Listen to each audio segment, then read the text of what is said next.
Recording in progress. Welcome to Conversations with Laurel, everyone. I am your host, Laurel McHargue, and today I have a guest all the way from Lancaster, Pennsylvania. Did I say that right?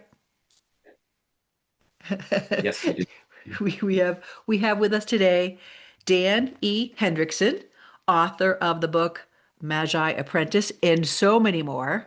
And Dan, we're gonna focus a little bit on this, but why don't you give our listeners a little elevator pitch, a little summary of Magi Apprentice and who you wrote this book for? Magi Apprentice is pretty seasonal right now. You could be considered a Christmas story. And what it is it is a historical fiction depiction of the backstory of the wise men that visited the child Jesus in Matthew chapter 2. There isn't a whole lot known about these guys, and it took me years of research to develop enough material to put together something that would be a great story. It's not a history book. It's a fiction. It's a historical fiction, and it's got a lot of drama, a lot of excitement. It's about how these guys figured out when the Messiah was born by the configurations they saw in the stars at night, and then it's the drama about how they got from the Parthian Empire into the Roman Empire to visit this child.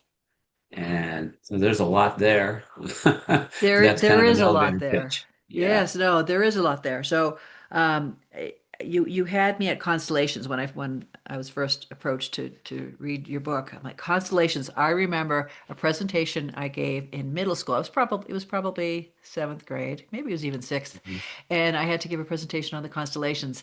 And I remember getting out my Encyclopedia Britannica and looking them up. And of course, you had to go to the library back then. You didn't have any of the stuff that we have now. And I did transparencies of all the different constellations, and I presented it on an overhead projector. And some of you listeners out there probably don't even know what I'm talking about.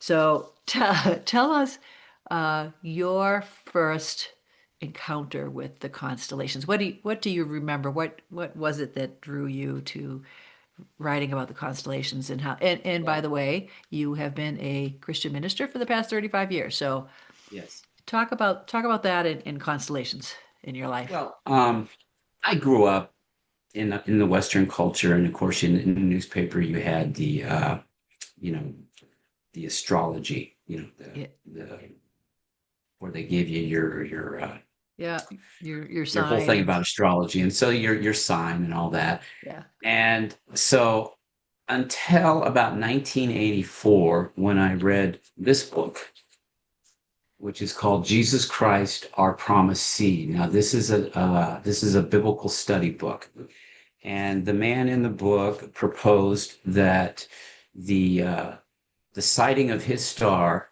in the Bible was actually a sighting of conjunctions and configurations that happened back in 3 BC in the constellation of Leo. Okay. And that was the first time that I'd been introduced to the knowledge that the meanings behind the stars in the 12 signs of the zodiac, which are the 12 constellations that the earth goes through or is visualized in our sky throughout the year, the real ancient meanings were that of a biblical nature and not of a horoscope nature. And their meaning was to propose, propound, and declare the coming of the Messiah and everything that he would do. It's like having the Bible written in the stars, so to speak, from Genesis to Revelation, a lot of it anyway. And he showed that these guys, these astronomers back in the first century and before, the last century of the BC era, were very well trained in the science of astronomy, and they saw configurations and conjunctions in Leo that told them that the Messiah was born, and told them that he was good. And the prophecy was that he'd be born in Israel, he'd be born to the line of David, all that kind of stuff. And how when they saw these configurations and these conjunctions, they set about to put a caravan together to travel all the way from the area of Babylon into the Roman Empire, and to visit this newborn savior that they were convinced was born. And, if you look at the historical background of it, you'll see that they were the only ones that thought this. They were the only ones that understood the configurations and what they meant. And so in my book, in the foreword, I put a little background of my study in that. And there's a lot of scholars over the years that have speculated that Daniel the prophet, who was a slave in Nebuchadnezzar's kingdom, he actually taught the Magi of that generation how to read the stars according to their biblical interpretation. And for 600 years, there was a group of them that held true to that discipline. And so when these conjunctions started happening in Leo, they got very excited. And they got together with all of their colleagues, and they decided that they are going to, yes, go and see this Messiah that these stars have just prophesied had been born. And so the whole backdrop of Magi Apprentice is about these men doing just that. Now, this is not, like I said, this is historical fiction. It's a story. I'm not saying this is exactly what happened, but I'm saying this is a way it could have happened, because there's a lot of different figures that go into play with something like this happening. Number one is that you had two major empires in the world back then. You had the Parthian Empire and you had the Roman Empire. They were the two largest empires of the world, and they were at loggerheads most of the time. In Mm. fact, it was King Herod that got some troops from Mark Antony when he was with Cleopatra in Egypt, and he took those troops and he kicked the Parthian Empire out of Jerusalem at the beginning of his reign. Because he did that, he was awarded Israel as a king, to be king. Now, he was not a Jew. He was not a Judean. He was from the kingdom of Nabatea. He was born of a Nabatean princess who were like descendants of Esau back in the Bible. They weren't Wow. the Yeah. direct line. Yeah. And so they didn't like him very much. And he didn't like them very much either. If you read the Bible and read history, Herod was a very vicious man. Oh. And his whole reputation was built upon keeping the Parthians of Israel. And so for a group of Parthian magi to all of a sudden show up and say, we're here to pay homage to the newborn king who's going to rule the world forever. Back then, you didn't show up in Herod's court with that kind of information. I mean, he would have took you hostage, he would have held you for ransom, he might even executed you. There Yeah. had to be some fantastic things that happened in order for those guys to do that, and in order for him to help them.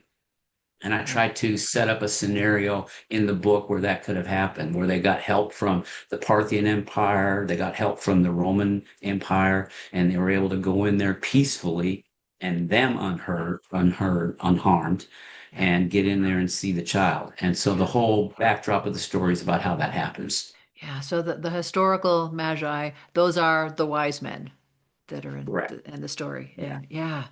Um, when you mentioned Leo, right? I have four sisters. One of them is a Leo. Uh-huh. And you mentioned 12 constellations, 12 apostles. Are you into numerology at all?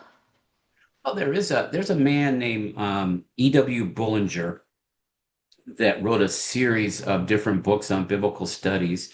One of them that I studied for this book is called Witness of the Stars. Okay. Witness of the Where he stars. Okay. goes through every constellation and he gives, to the best of his knowledge, the biblical meaning of those constellations. The reason I bring him up is because he also wrote a book called Numbers in Scripture, where he shows the biblical meaning behind numbers and how they're like emphasized in the Bible through the scriptures.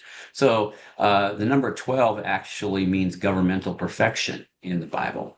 And that Ah, was one of the reasons why Jesus chose 12 apostles, because they were supposed to govern the first century church, which they did.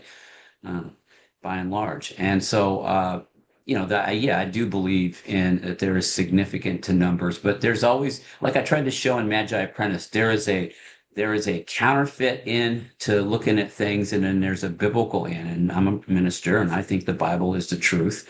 So that's the stance I'm going to take.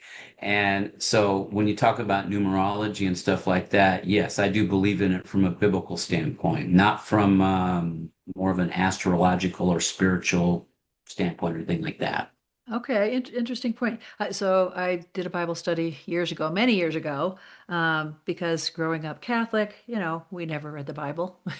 Went to Yeah, church, I'm but real Catholic too. Yeah, yeah, so same I here. decided I needed to actually read it, and so I don't recall there being any references to the to stars other than the Star of Bethlehem or the Mhm. constellations, and so I went to the Googles and I looked up references to constellations in the Bible, and read that the biblical passages are used to illustrate God's immense power and role as a creator of the universe, but not to be worshipped or used for divination.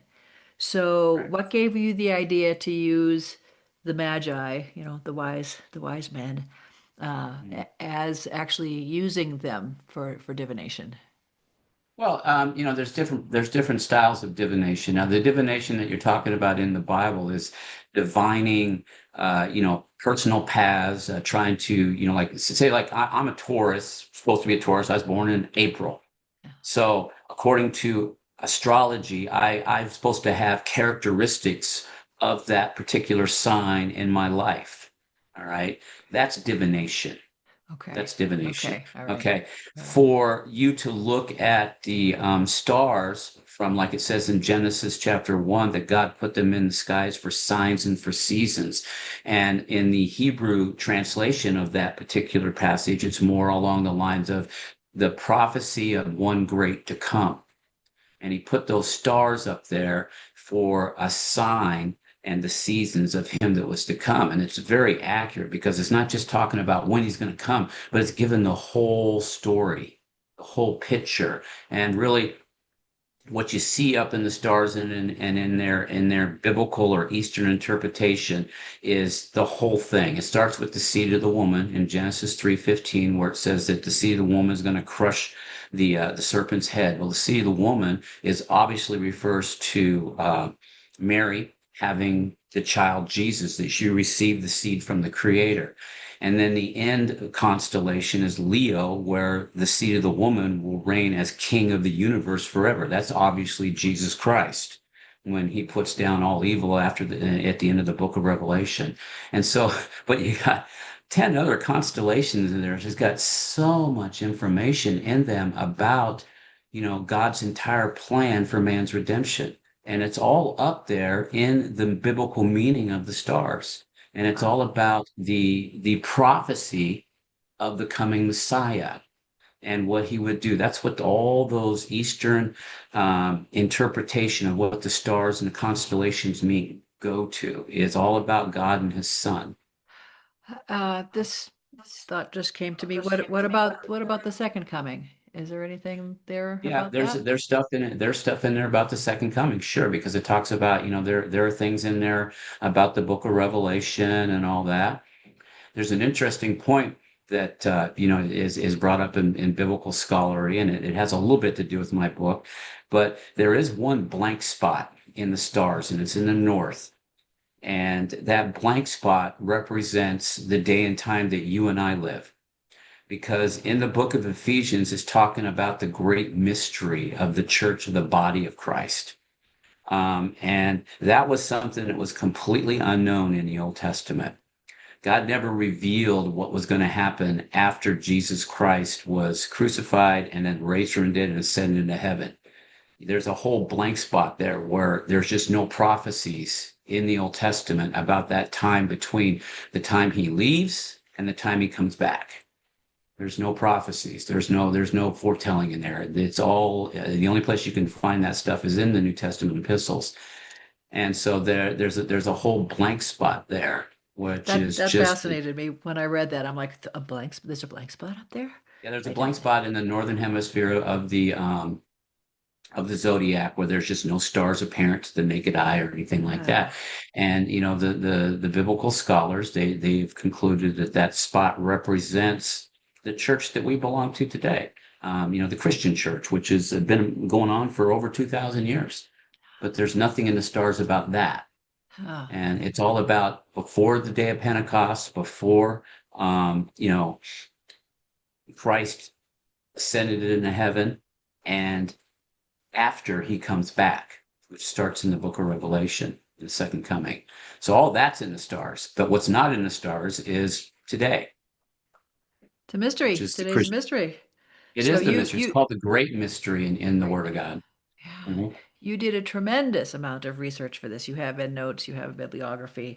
How long did it take you to gather everything you needed in order to put this book together? Well, realistically, it took me since 1984 when I Oh, read that book, Jesus Christ, Our Promised Seed. I've been interested in this subject ever since. To write the book itself, when I got interested in finally writing it and decided I was going to do it, it took me about 2.5 years. okay. All Um, right. I understand that. Yeah. And writers out there who are maybe frustrated with how long it's taking you to do something, yeah. that's not an unusual amount of time. I mean, my novel that I just published, I started over 5 years ago. Yeah. I didn't write it constantly for over 5 years, but there were times when I would put it away, times when I would have to think about things, times when it's a process to produce Yeah, something. sometimes you just got to do that. You just got to walk away from it for a while Yes. just so you can think. Yes, yes. So of course, this is a story about something beautiful, but of course you have to have bad actors, right? In a novel and something fictionalized. So where did you find uh Dvandas? Is that how you pronounce his name? Dvandas? Devondis?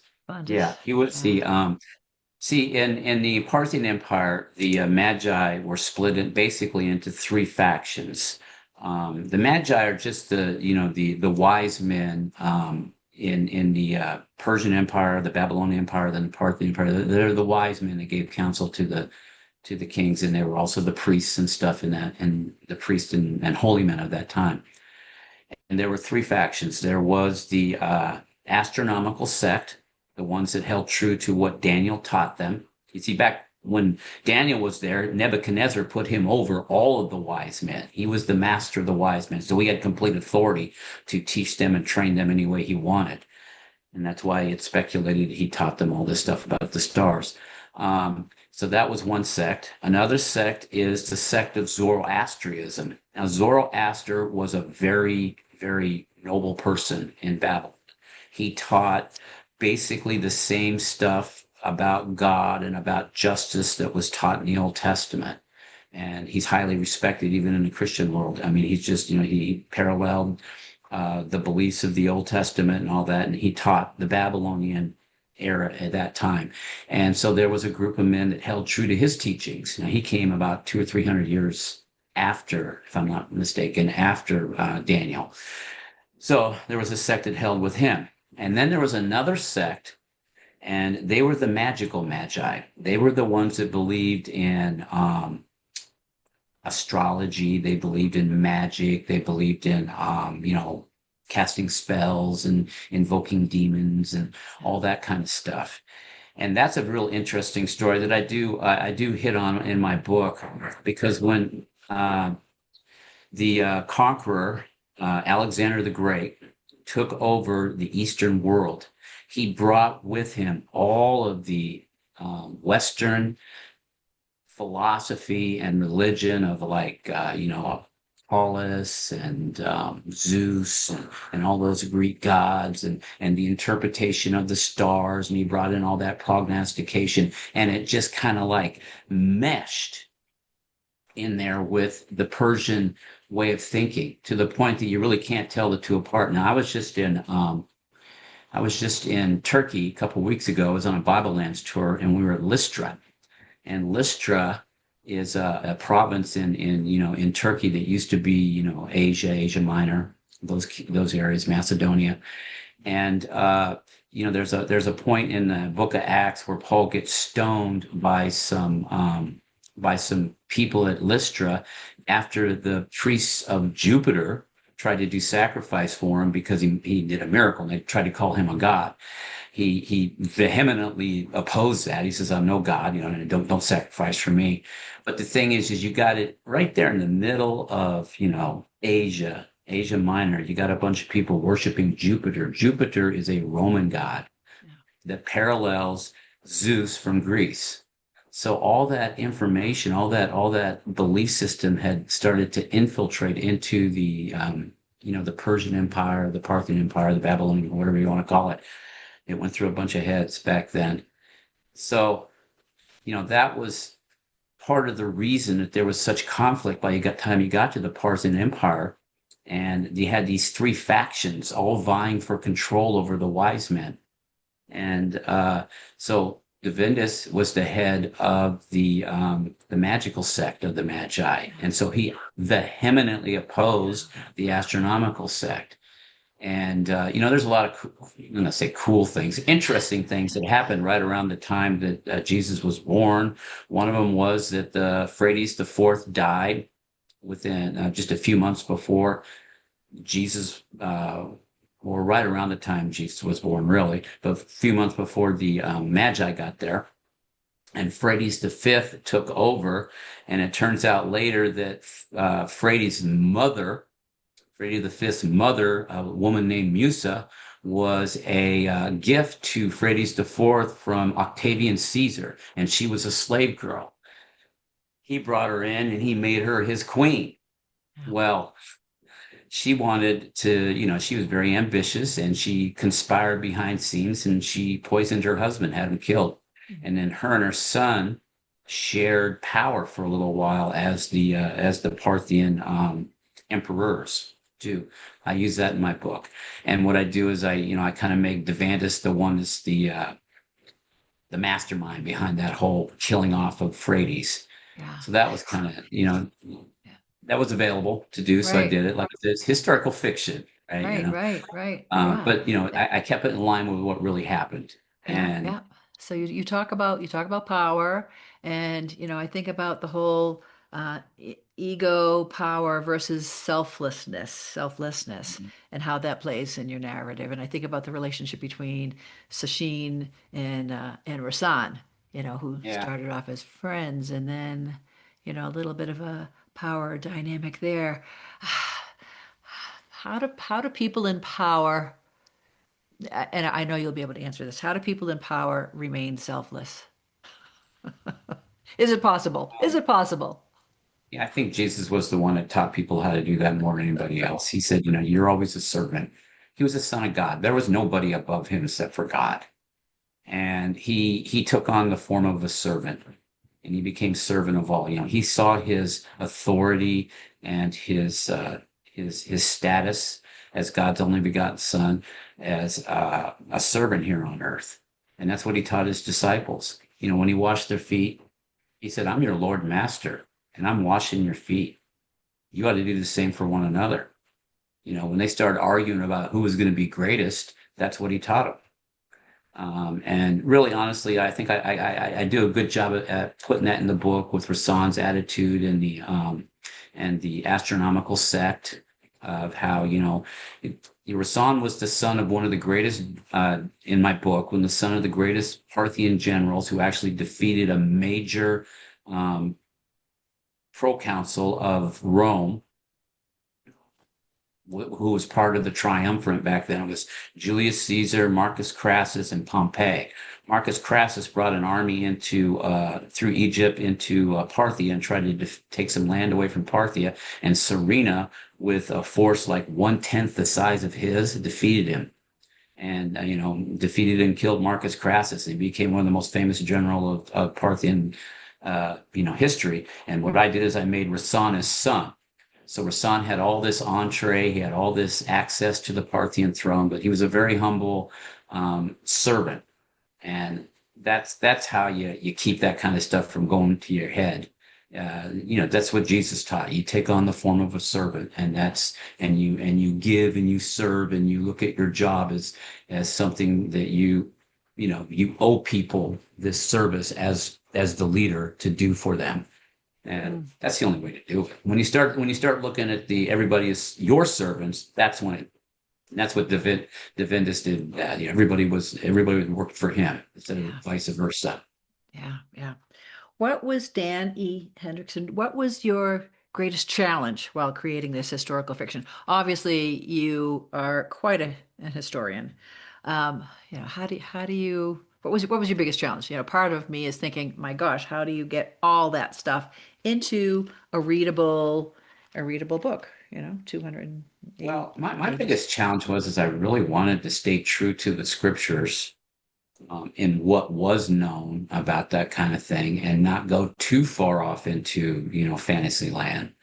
Um, That's what I do. I and go in, I go way into well, fantasy yeah, land, but but there's, that's your purpose. And so, but I was like, there's plenty of stuff in the Bible that is just absolutely astounding. Look at the miracles of Jesus. Look what he did. Look what God did for David when he fought Goliath. There's lots of drama there, some stuff that you can utilize. And but I just wanted to put something that was plausible, not only from a historical point of view, but a biblical point of view. And then I wanted to make it entertaining. I didn't want it to be preachy and like, this is another catechism for somebody to sit through. I wanted it to be fun. I wanted it to be like, when I was a little kid and I watched The Ten Commandments for the first time. I loved that movie. That was a fantastic, very oh man, dramatic. Very yeah. dramatic. And Yeah. then Ben-Hur or Uh, The Robe or some of those old biblical movies that just really brought out the drama. That's what I wanted to do with Magi Apprentice. And so that's why I put a love story in there with Rasan and Varaz and the drama that went through there, how she was a priestess of the order of Zarba Panuta, and that basically put her as a girl that worked in a harem. mhm. And then how, she redeemed herself and she, at the end of the book, they're married. Yeah. And, Yeah. and I tried to use all that stuff just to put a lot of great romance and drama and thriller stuff in there. So that's probably my biggest challenge is not just to have some kind of preachy, History book that only lessons. Yeah. maybe, yeah, that only Christians would be interested in. I wanted to have a book that would entertain people and then also as the backdrop propose the Christian ideal of what happened back then. What surprised you along the way as you were writing this? I know What surprised me sometimes. was how easily it flowed at certain points. It's I'm not a big outline guy. I'm not either. My yeah, my thing is I got to know my book's endings, and this one was easy because I had Matthew chapter 2, so I knew what the endings. But I got to know the endings. I got to know the endings both emotionally and technically, and then I build from there. So knowing the ending of Magi Apprentice and then building towards that help kept me focused. But there were some hiccups along the way, like working with the 12, not the 12, but the six signs in the zodiac that prophesied and proclaimed the birth of Christ, and working them into the structure of the story so that each one of them, so I could expose each one and use it without being preachy again. Yeah. Okay, here's number Yeah. one, here's number two, here's number three. Yeah. Develop the story around each sighting and what went on with these guys when they saw it, and Okay. why'd they get so excited about it. All right. So Magi Apprentice is this your most recent novel? No, my most recent novel is book two of the Brandy series. Okay. All That right. yeah. So I wanted to, let everyone know. In addition to this, you have Brandy, the Pirate Princess Saga. Yes? Mhm. I looked at that and I thought, oh my goodness, tell us about Brandy, the princess, the pirate princess. Well, okay, Brandy Erasmus lived in again, it's historical fiction. Yeah. But I did look up a lot of stuff about that time period, and I saw some really cool things. The whole thing is set. The backdrop of the story is the abolitionist movement that happened in the Caribbean back in between the 1830s and the 1860s. And you see King William, who was called the Sailor King, freed the slaves in the British Empire back in 1831 through parliamentary acts and stuff. And so there was a lot of sailors, a lot of British, officers of that time that were very loyal to him because before he became king, he was a British admiral, very popular one. And so when he freed the slaves, a lot of British sailors that were like retiring or leaving service were living in and around the Caribbean with their own wealth and with their own resources. They started taking ships and going to the coast of like the United States and different parts of, of the world over here that had slaves, and they would pick up runaway slaves and bring them to maroons in and around the Caribbean. Maroons were set up for these runaway slaves to live free.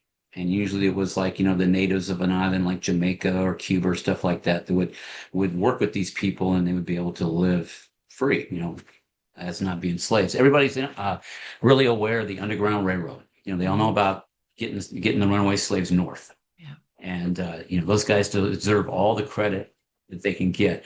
But there was a whole nother act that was going on south of the border with the abolitionist movement, and that was with these a lot of these English sailors that did that. So Brandy was raised by a couple of pirates back in the early 1800s, and she lost both her parents in one day, and they had this really famous ship called the Red Witch, and she inherited it, but she couldn't take it because this English admiral killed her parents, and she had to flee with her uncle. And her and her uncle fled to Jamaica, and her uncle had a stash of cash in Jamaica. And he opened up a bar called Katrina's, which was Brandy's mom's name.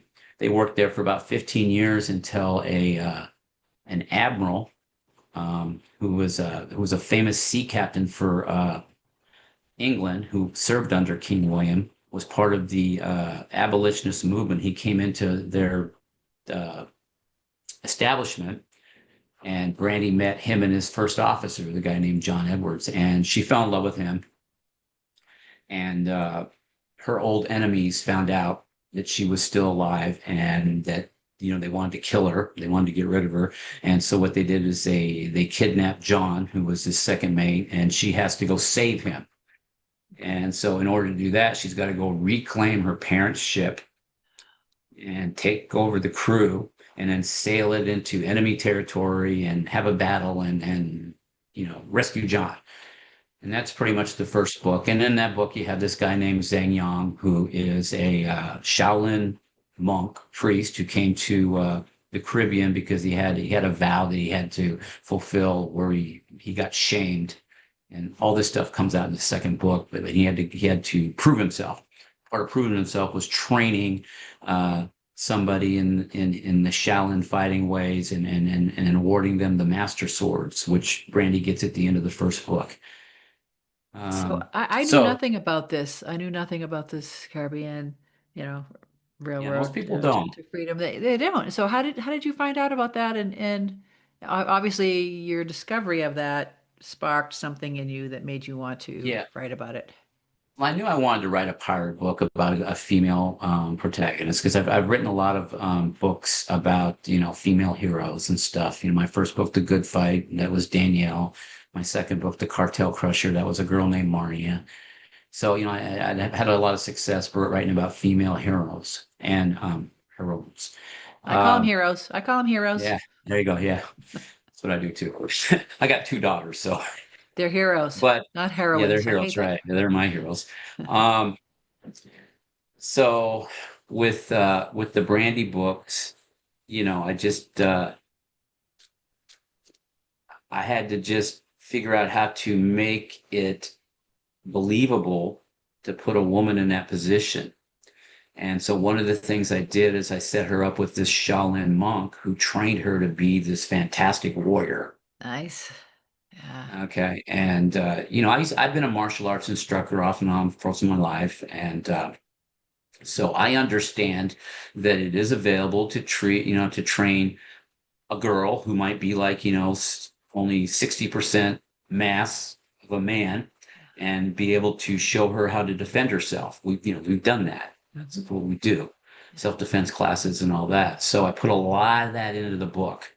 How she could use her smaller size and her advanced flexibility and all that. And she could, and he could train her to be this fantastic warrior, which we did, and it was successful. Yeah. So. That sounds Um, like fun. That sounds like a fun oh, read. it was a lot of fun, and the second book is a lot of fun too because it just goes deeper into the story and it shows her as she has evolved, and then you find out about what happened with Zhang Yang back in China and how he had trained his niece. Was trying to train his niece, but she was impatient and she wouldn't. She had a lot of anger issues, and she basically stole the master swords from her uncle Oh, and oh betrayed no. him and went to Japan and got trained by ninjas. Oh, And so, talk you about know, power it took struggles. Yeah. yeah, and so she found out about Brandy and she comes to the Caribbean and kidnaps Brandy's family for Don't give it kids. all away. Don't give it all away. Yeah, This is, I mean, and she has this to sounds, confront. yeah, that sounds But like yeah, it. that's it's Quite all about Zhang Yang and his training and that stuff. another exciting adventure. What Yeah. are you working on now? Actually, I'm working on a book about Brandy's son, and Oh, it's called okay. Railroad Man's Legacy Son. And so Brandy and John were in my books, they were the most successful abolitionists in the Caribbean. And so here's their son. And he runs away from home to join the Union Navy because he wants to fight for the freedom of the slaves. And he's only about like 16 or 17 when he does that. Well, he becomes a war hero, but he sees some stuff during the war that really traumatizes him. So he's got a lot of quote unquote demons to handle in his life. And he joins Right. the railroad after the war, after the Civil War, and he becomes a high level executive in the railroad. Um, I call him a ramrod because he's a troubleshooter. He goes around, he fixes problems for the president of the railroad. And like I said, I grew up in Wyoming. And what I like to do is I like to find kind of cool little historical things that maybe a lot of people don't know about, but I can Yep. play off of and make a story out of. Yep. Well, one of the things I found out about in researching for Railroad Man was that there was a huge conflict between the Indian tribes on reservations back then, like over 100 years ago, and cattlemen. Oh, yeah. Reason being is the government started giving them, like allotting to them certain amounts of herds of cattle that they would buy wholesale from ranchers and give to the tribes on the reservations because the Indians were saying, hey, you took away all of our hunting land. How are we going Yeah. to feed our people? Yeah. So they're giving them herds. Which the cattlemen really didn't have a hard time with. But what they did have a hard time with is that the railroad wanted to build through these Yeah. Yeah. reservations. And the reservation I'm talking about in my book is the Crow Reservation that sits right above my hometown of Sheridan. And there's a railroad line that goes right through that Crow Reservation on up to Billings, Montana. Yeah. And I know there was a lot of controversy when they were first putting that through back in the late 1800s. So I looked it up, and it was all about this cattleman thing because the railroad says, "Hey, if you let us build through, we'll give you free shipping of your herds."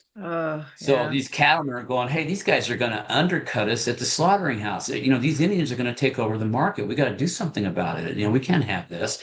So they started rustling their cattle back. The government would buy the cattle from the cattlemen, and they bought it at rock bottom rates. Yeah. So they weren't making any money off the cattle they had to sell to the government, and the government was giving the cattle to the Indian reservations. Well, these cattlemen, it was kind of like a nationwide, you know, underground mafia type thing.